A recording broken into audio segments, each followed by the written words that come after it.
With that said, I welcome you to the Central Region Summit with the theme, Internal Audit Setting Trends Post-COVID-19. Our first speaker today is Mr. Mario Fazekas. Mr. Mario Fazekas is the CFE. Mario has over 20 years fraud experience in risk management, 6 of which were at Ernst & Young Forensics, where he headed up fraud prevention and was responsible for preventing and detecting fraud in their largest global internal audit line.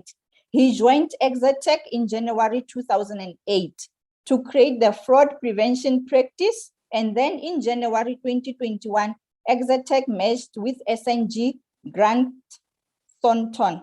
Mario brings a wealth of experience to complement and enhance the current fraud risk management offering of SNG Grant Thornton Forensics.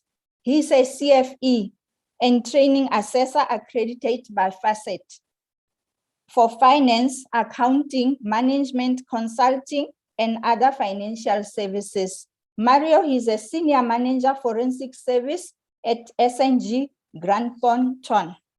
Ladies and gentlemen, let us please welcome our speaker, Mario, with the topic, Doing Ethical Business in an Unethical Environment. Mario, over to you. Thanks, Kelebogile.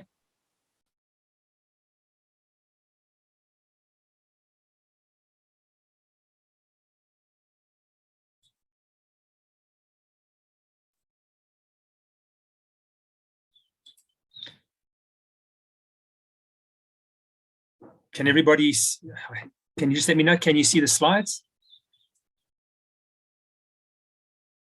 Good to go? Yes, we can see, thank you. Great, thank you. Okay, ladies and gents, doing ethical business in an unethical environment, quite a challenge.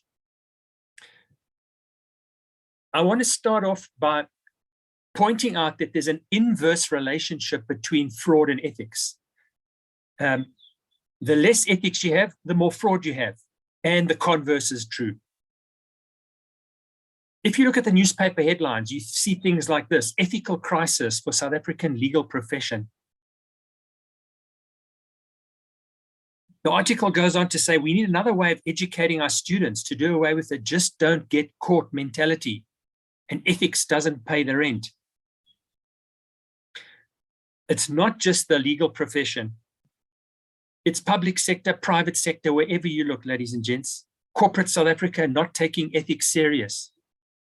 We urgently need ethical leaders. And we can take it beyond the borders. I'm looking at around the world. Very difficult to find ethical people. People that are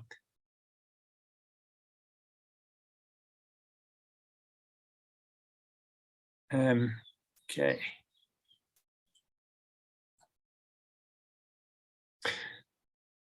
We've also found that people who are ethical are being victimized. And that's why you've got this anti-intimidation and ethical practices forum. It's a whole group of membership organizations that have got together, IIA included, as you can see at the bottom, because it's their members who are supposed to be the guardians of governance in organizations and protector of the resources that are being victimized.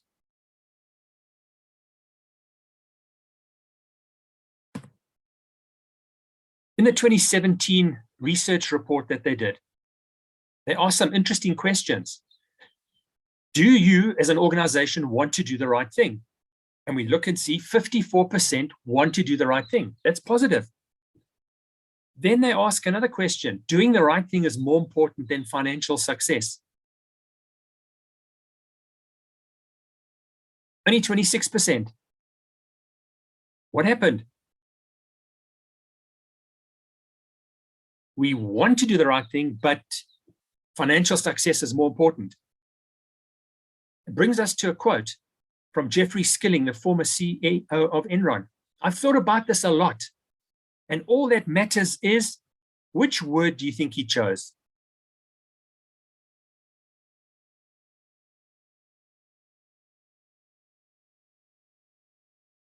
Want to maybe put it in the chat?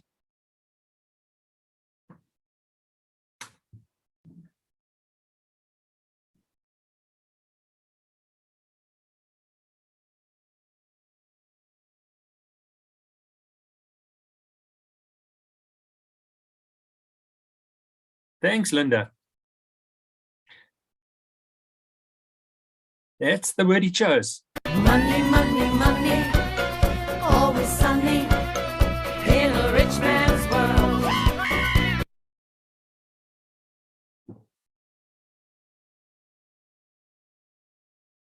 As a result of that quote, it led him to unethical behavior, and he ended up spending 18 years in jail. He was released, I think, in 2019. I wonder if he still has that as a slogan.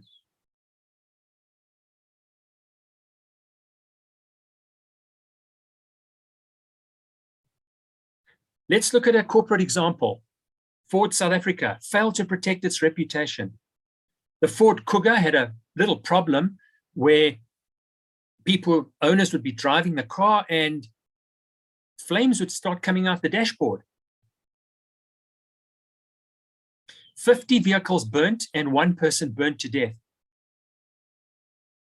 Ford hummed and hawed, didn't react immediately, and as a result, its reputation was tarnished. The sad thing, ladies and gents, is that this is not the first time this has happened to Ford. If we go back to the 1970s, they had a Ford Pinto, very badly designed car. The petrol tank sat under the rear bumper. So if somebody hit them from behind, well, let's show you what would happen.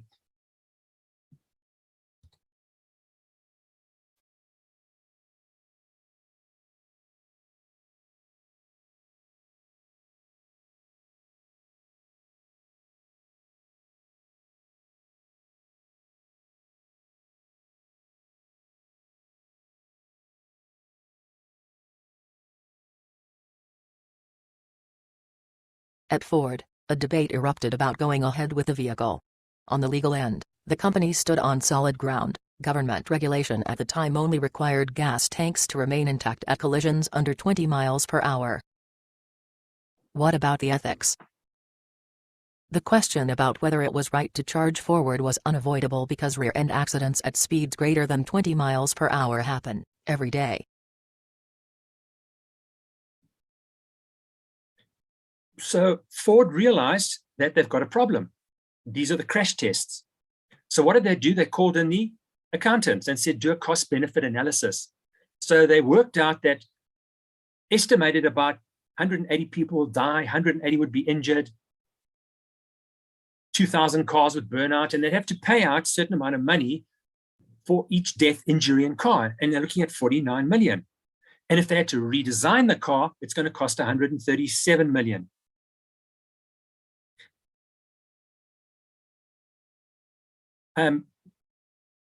Based on the ex-CEO of Enron's quote, all that matters is money. That was where the decision was. They went the 49 million route, and nearly 200 people died. A whole lot were injured. Those were 2 of the people that were injured. Not a pretty picture, ladies and gents. All just to save a bit of money. Now, what we found with ethics, it's called an unethical continuum. A person isn't ethical today and tomorrow wake up and decide that they're going to steal 50 million. It's a gradual process. It starts with doing things that are not good for the customer, selling them something they don't need, doing things that are not good for the company, taking home stationery, violating policies. So the policy might say, do not copy confidential information on a memory stick unless it's encrypted. I don't have time for encryption. I won't lose my memory stick till we lose it. So those are generally accepted in the workplace. They're seen as minor things, minor infractions. But ladies and gents, the next thing from policy violation is unethical behavior, maybe taking credit for a colleague's work. And then the next thing is something illegal. So the point we're making is most people don't go from white to red. It's a journey through the yellows, the pinks, the orange to the red. And that's why it's so important to nip these small things in the bud. It's like cancer. If we went to the doctor and he says to a person, you got cancer, oh, but it's a little bit of cancer. We're going to say, get it out, because we know it's going to grow.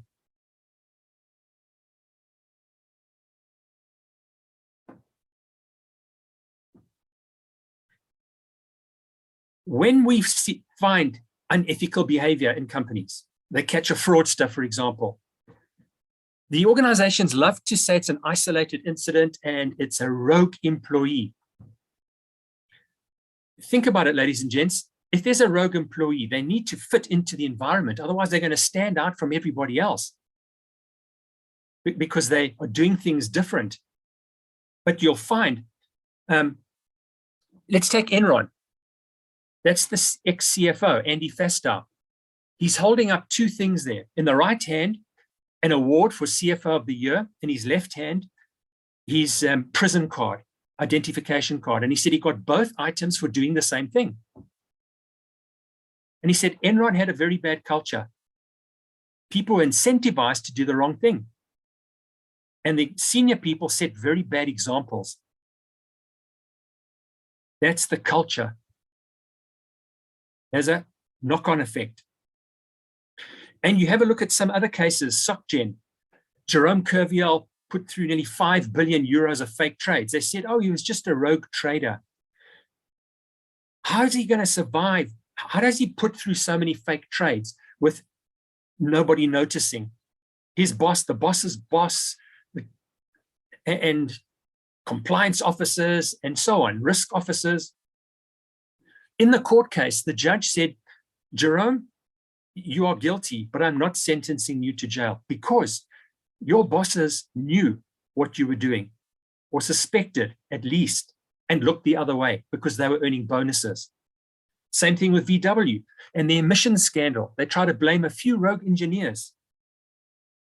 After the investigation, they found the senior people knew. Of course, they had to know. How such a big fraud, and only junior people are perpetrating it? No, that's why senior people from VW in Germany and America went to jail. Same thing with Wells Fargo, second biggest bank in America. Oh, we just had a few bad people that opened up thousands of fake accounts so that we could have good sales.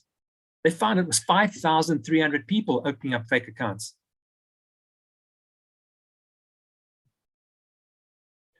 The Association of Certified Fraud Examiners publishes a global fraud survey every 2 years. And this is just to show you the departments with the most cases of frauds. You'll notice there's no internal audit on there. They do feature, but as you'll note it at the bottom, departments with fewer than 10 cases were omitted because some people say, oh, but internal auditors don't have the opportunity to defraud. They have the opportunity to act unethically. And these are just some of the incidences in South Africa with members of the IIA acting unethically. Learners cheating on the IIT program. A retail auditor submitted an audit, but he never audited the stores. When he got caught, he asked the employees to cover up for him and lie to say that he was at the stores. A general manager internal audit at a district municipality authorized payment for 2 ex-employees to attend the IIT program and signed the authentication sheets to say that they were doing the work, the practical part of the IIT. So you'll see, ladies and gents, it's CAEs, general managers, learners.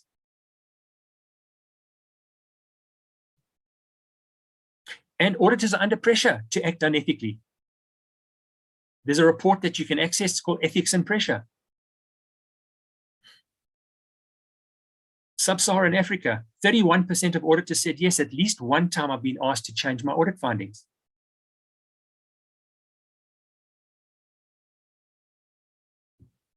So why is ethics decreasing? Well, there's a lack of modeling, good examples. We look around us, where are the good examples in terms of ethical behavior? Very few. Now, I'm going to show you one of them this morning. And lack of labeling. people are not being taught ethics. I've heard some people say, oh, you're either ethical or you're not. I disagree with that. You can learn any subject. I've worked for about 14 organizations, and most of them did not teach ethics. They would say, here's the code of ethics or the code of conduct, read it, and if we sign the declaration, that's about it. And of course, victimization and intimidation is increasing for people who are acting honestly and blowing the whistle. So I want to introduce you to Brent Pretorius.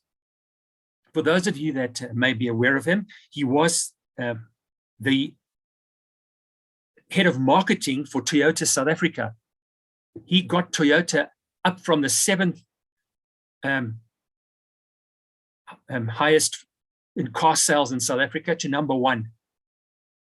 It was a family-owned business, and he was never going to be CEO. So he decided to leave, and he went to join McCarthy. But there is a bit of history about him. He was ranked as one of the top 5 high-integrity business leaders in South Africa. That was in 98. 2006, rated as one of the top 3 business leaders who have contributed most to the success of their organizations, and most trusted leader in the South African motor industry. And there's a quote from him: "A high-integrity leaders possess moral intelligence." What is moral intelligence? Well, they put values over profit. Unlike the CEO and CFO at Enron and the executives at Steinhoff and Tongaat Hewlett, and there's a whole lot of examples. They put service over power. Some leaders are power hungry. He's saying, I'm here to serve. I am the boss. I have power. So if my juniors need something, I want to serve them. I want to help them get the job done. And they favor long-term over short-term. Many of these business leaders that are unethical favor the short-term. They want their bonuses, and they jump off the sinking ship. So he's very big on integrity. What does that word mean? Here's a quote from Oprah: "Real integrity is doing the right thing, knowing that nobody's going to know whether you did it or not." That about sums it up, ladies and gents.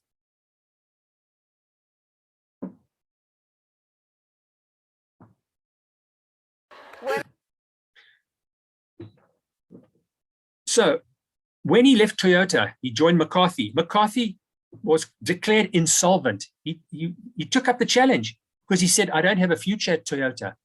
Imagine taking over the reins at a company that's insolvent. And he said there were 15,000 jobs at stake. Within 18 months, he had turned the company around ethically. And that's what I want to show you, how he did it. Bidvest eventually bought McCarthy for R1 billion. That's a success story.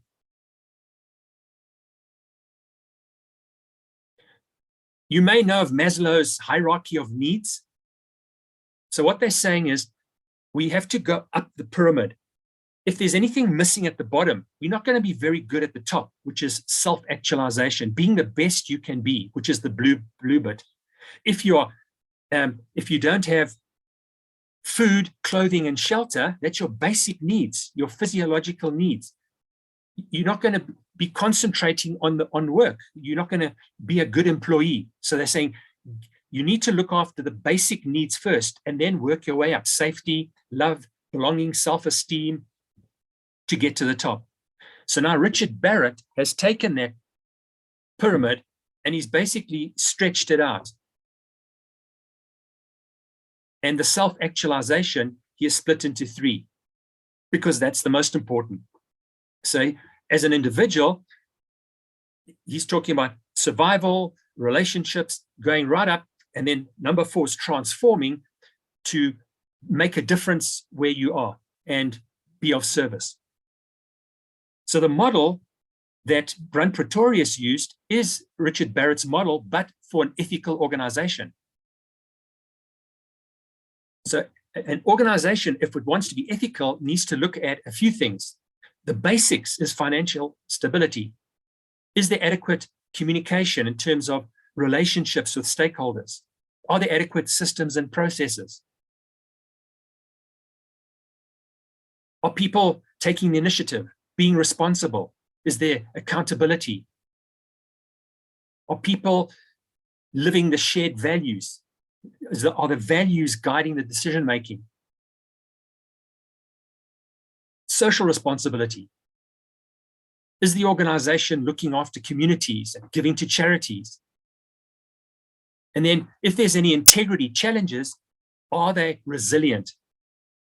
So that means they will sustain the organization, or is it going to be another Enron that's going to crash?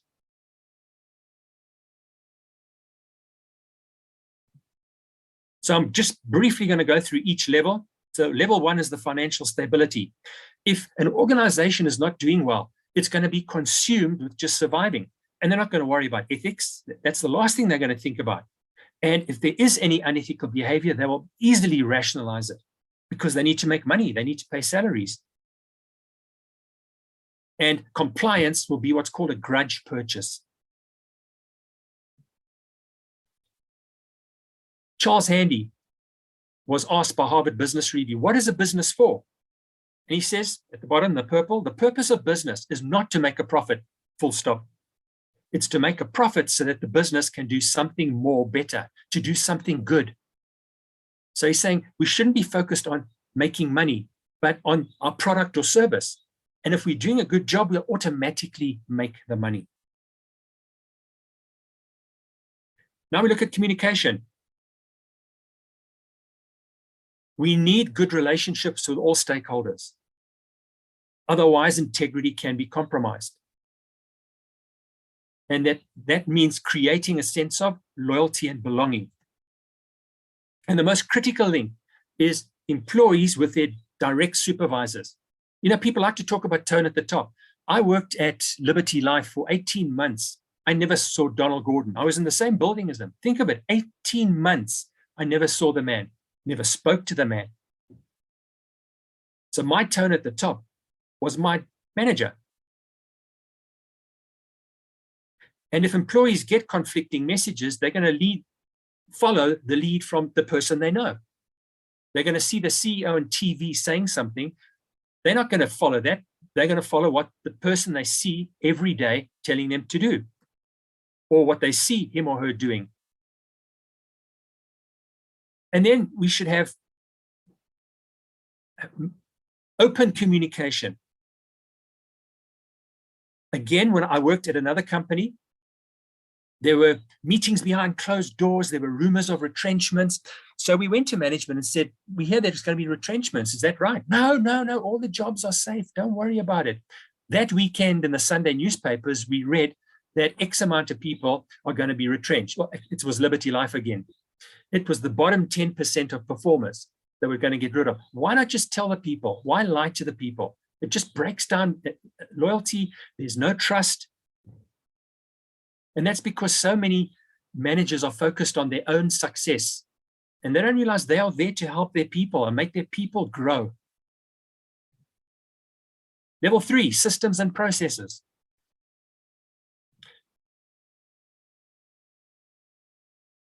And many organizations see internal controls as getting in the way of things.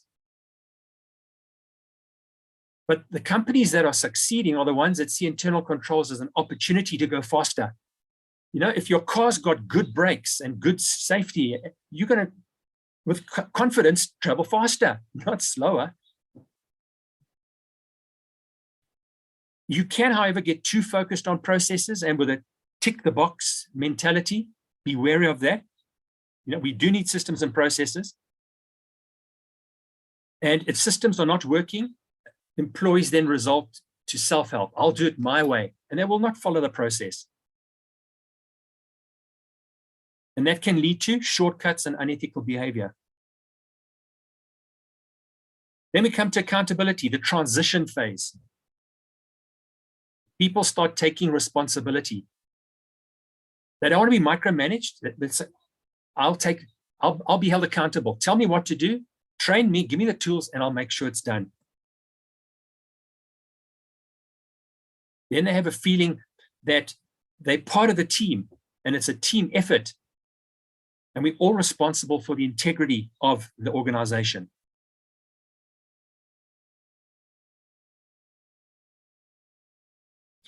Inviting employee participation makes people feel part of it, part of the solution. When making ethical choices, keep in mind, ladies and gents, just because something's legal doesn't mean it's ethical. In Nazi Germany in the 1930s, it was legal to kill people who are different ethnicity, different religion. That's why a lot of people left Germany in the 1930s. So if something is ethical and legal, it's most probably the right thing to do. If it is unethical and illegal, it's most probably the wrong thing to do. Now we get things that are ethical and illegal. So for example, your kids are playing at home. They're running around, they're enjoying themselves, they knock over a glass and your son steps on the glass and slices his foot. He's bleeding. You're rushing to get him to the hospital. It is illegal to go through a red traffic light. You're not going to stop there for a minute or two at each traffic. No, you're going to look left, look right, go, go, go, go to get to the hospital. And then we have things that are legal and unethical. What a lot of manufacturers have been doing, where you have what I've seen is the jar of peanut butter. The jar size doesn't change, but they make the bottom concave. So it's pushing up into the jar. So you're getting 10% less peanut butter, but you're paying the same or more. Not right, but it's legal. Alignment. The critical thing here is shared vision with values. And they're called values, ladies and gents, because they should be valuable. And if we're compromising the values, they can't be valuable to us. It then clarifies the intentions of the business. That's why a code of ethics is better than a code of conduct. Because a code of conduct says, you shall not do this. If you do it, this is going to happen. Whereas the code of ethics says, these are our values. Let's make our decisions based on these values. Provides guidance. And then you'll start making decisions based on those shared values.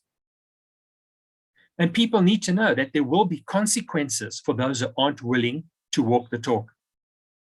You can't have people ignoring the values because other people are going to see them and say, well, there's no commitment there. If he can do it, I can do it. So game used to be part of McCarthy.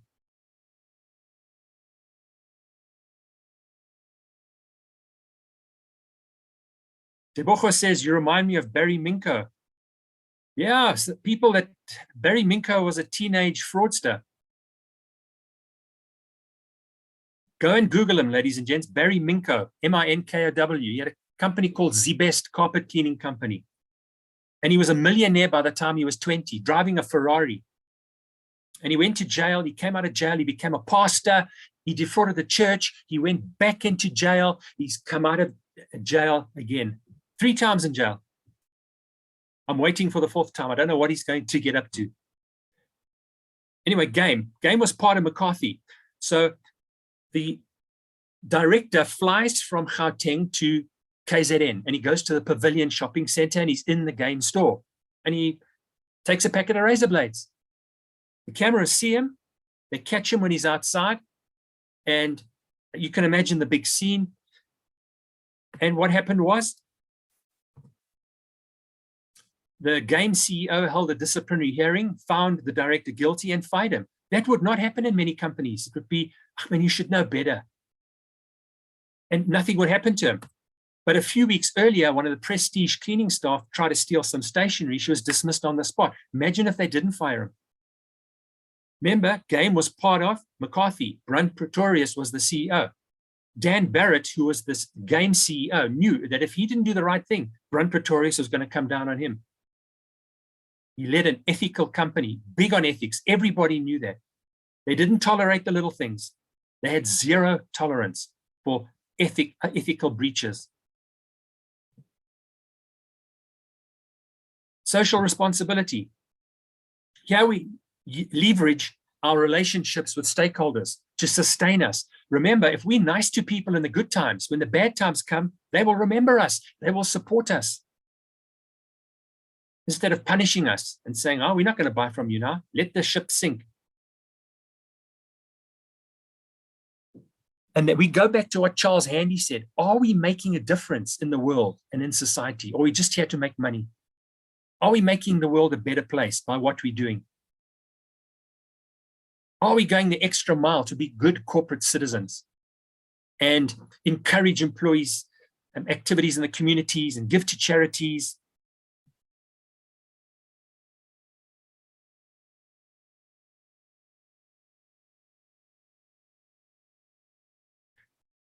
Chomlani, you want me to expand on the difference between code of conduct, code of ethics? Basically, the code of conduct is prescriptive. You will do this. This is how you will do it. And if you don't do it, this is going to be the consequences. It's not very inclusive. Whereas a code of ethics says these are our values. We need to live by those values when dealing with stakeholders, vendors, customers, and so on. Many organizations merge the two. They call it a code of ethical conduct. So they've got their values in there. All I'm saying is that the wording is more inclusive and softer in a code of ethics and more harsh in a code of conduct. But what I've seen mostly is hybrids where they are merging the two. You don't want two documents. You want one, either a code of ethics or code of conduct. And you can have your values listed in your code of conduct if you want to.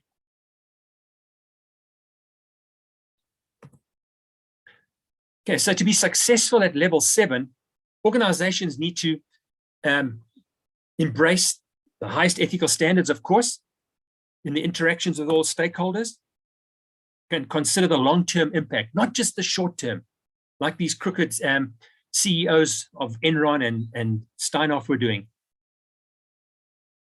And what we found is organizations don't operate from just one of these 7 levels. It's normally a cluster around 3 or 4 levels. So you'll find, for example, this. Organizations that have developed values around the first 3 values.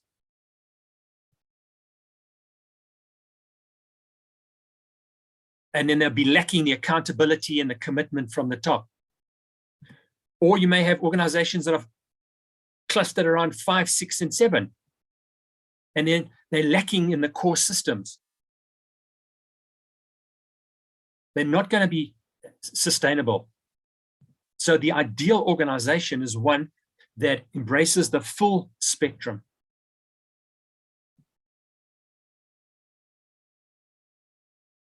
And we're saying that what Brent Pretorius used to do is survey his staff regularly. Because he's saying managers, he often caught managers lying to him. So he said, I want to find out what's really going on. So he would survey his staff. He says, I want to know what's going on. Anonymous questionnaires, department by department, division by division. And staff knew that the survey results go to him and he takes action based on what results come through. This book, Corporate Culture and Performance, they show you organizations with values, which are the blue pillars, and the organizations where the values are lacking. Those are the yellow. This is over the long term. They studied 207 large companies over 11 years.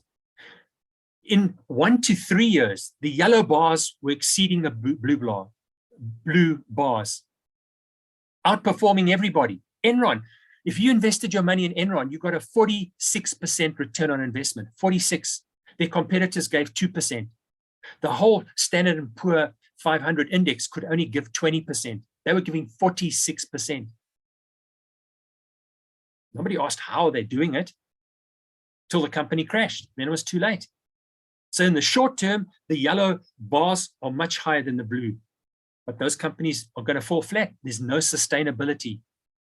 Where the values are held in high esteem and are lived, you'll have long-term performance. Join me for breakfast. So I just want to end, ladies and gents, with a quick interview with Brent Pretorius.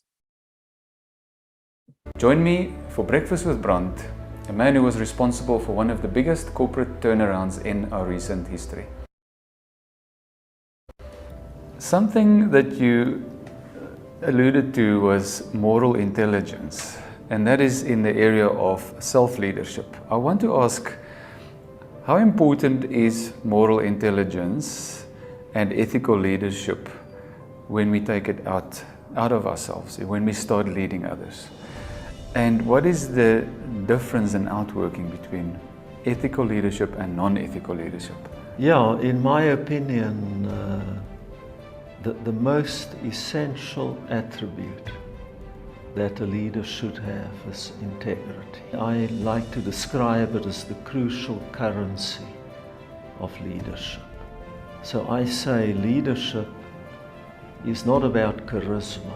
Leadership is about character. Leadership is not personality-based, it's principle-based.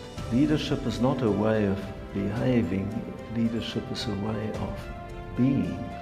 Ethical leadership is a prerequisite for effective leadership. When people behave in an unethical manner, then the followers will lose all confidence in the leader, will not trust the leader. And a leader who's not trusted has no credibility. And if you have no credibility, you have no influence. And if you have no influence, then you cannot lead. Then the only way you can lead is by using your positional power. And if you use your positional power, you get no real commitment. You just get reluctant compliance. So trustworthiness is a prerequisite for effective leadership. So your second question, what are the consequences? If you don't behave in an ethical manner, then you start a cancer in your own organization, because you can't have two sets of values. You can't say, in terms of our culture, internally, we should be absolutely honest and ethical. But when it comes to our customers, if we have to duck and dive, or pay something on the side, or bribe here, or do this there, then that's fine. Doesn't work like that. There's no grey area. People talk about being commercially pragmatic.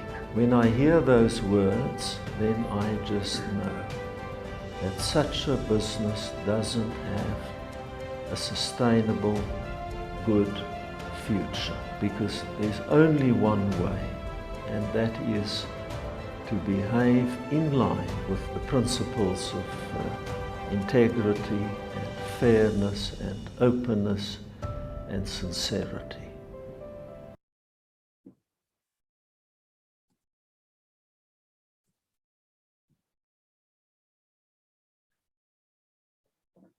At one of the events, Brent Pretorius was a speaker. A person said to him that it was futile to try and fight fraud, as it was pervasive, getting worse, which it is, and therefore it'd be a losing battle for someone to try and tackle.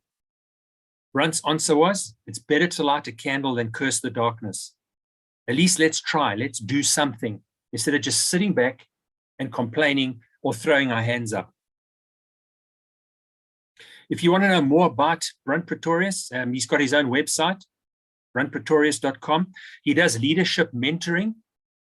It's a year program where leaders meet with him for 2 hours every 2 or 3 months, 6 times a year. He does professional speaking, and he's an author. He's written this book, In the Driving Seat.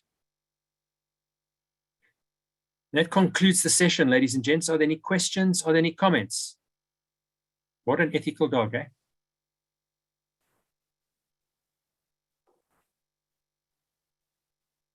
Thank you very much, Mario. I don't see any question on the question and answer. Samashan, do you have any other questions?